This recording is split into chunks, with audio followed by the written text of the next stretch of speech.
muitas doenças que estavam extintas ou próximas da extinção voltaram a registrar surtos, como é o caso do sarampo. Uma pessoa que tem sarampo pode transmitir até para 20 pessoas. Uma pessoa que tem Covid pode transmitir para 5, 6, 7. Se você tiver catapora, para 7, 8, 10 pessoas. Se você tiver cachumba, também. Então isso mostra a importância de você se vacinar, porque não é só você. É todo mundo que está perto de você. Segundo o Unicef, a redução da vacinação infantil é um fenômeno global recente, que vem ganhando força com movimentos anti-vacina, considerados pela Organização Mundial da Saúde uma das 10 maiores ameaças à saúde pública global. Nesta semana, o Superior Tribunal de Justiça decidiu que a vacinação em crianças e adolescentes contra a Covid-19 é obrigatória em todo o país e que os pais que se recusarem a vacinar os filhos podem ser multados. Os valores, de acordo com o Estatuto da Criança e do Adolescente, podem variar de 3 a 20 salários mínimos. A Corte chegou ao entendimento após julgar o caso de um casal que se recusou a imunizar a filha contra a Covid-19 durante a pandemia e foi condenado a pagar 3 salários mínimos de multa. Segundo a relatora do caso, ministra Nancy Andrighi, foi verificada a negligência dos pais, caracterizado o abuso da autoridade parental, tendo em vista a quebra da paternidade responsável e a violação do melhor interesse da criança.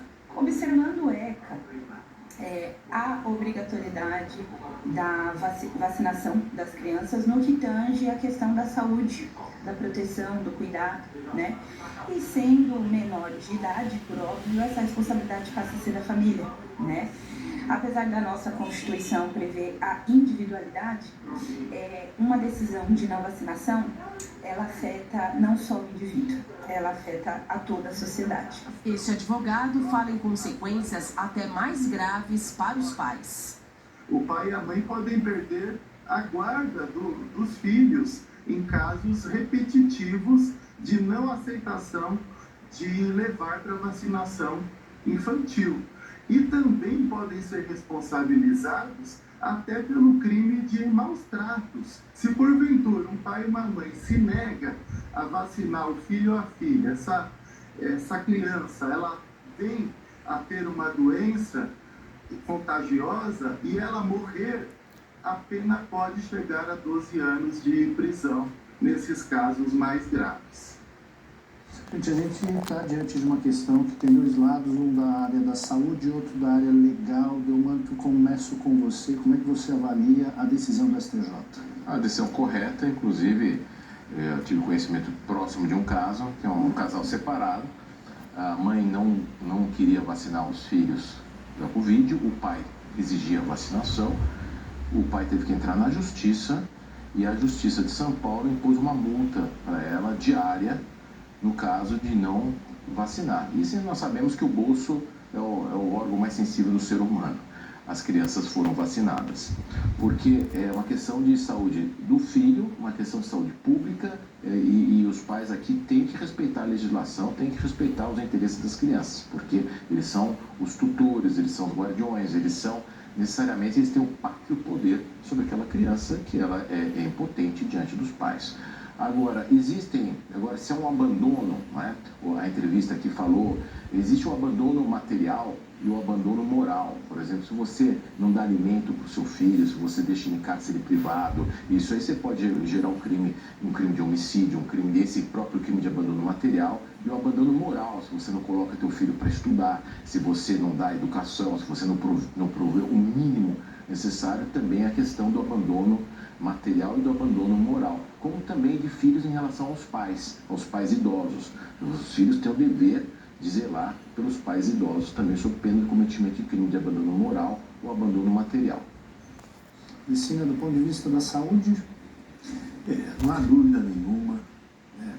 Temos aí uma lei, essa lei chama Estatuto da Criança e do Adolescente. Numa sociedade moderna e civilizada, o império da lei tem que valer. É a lei que faz nós cumprirmos com as nossas obrigações. Então, o Estatuto da Criança e do Adolescente diz: a criança tem o direito de ser vacinado. Os pais têm o dever de levá-los a vacinar e o Estado de garantir essa vacina. O que acontece quando a criança não é vacinada? Ela pode vir a ter a doença. Nós estamos tendo a circulação, por exemplo, do vírus do sarampo, nós estamos tendo a circulação da Bordetella pertussis, da tosse comprida. Por que nós voltamos a ter casos de tosse comprida? Porque a taxa de cobertura vacinal brasileira caiu. Por que caiu?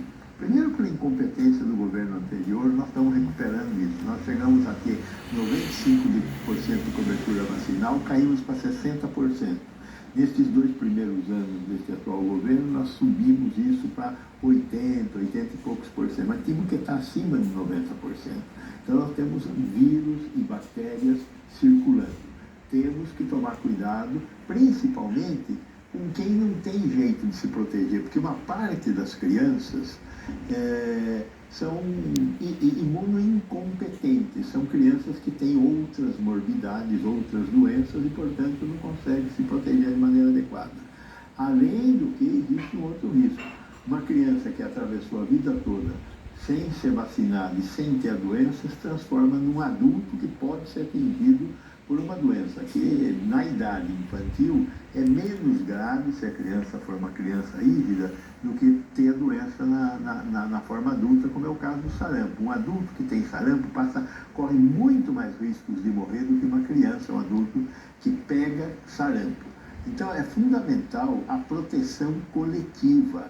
Eu não quero dar a vacina para o meu filho, porque o meu filho não vai ter, eu não vou deixar ele chegar perto. Não é. O problema é que se você deixar o seu filho se transformar num possível paciente, você aumenta o número de suscetíveis dentro da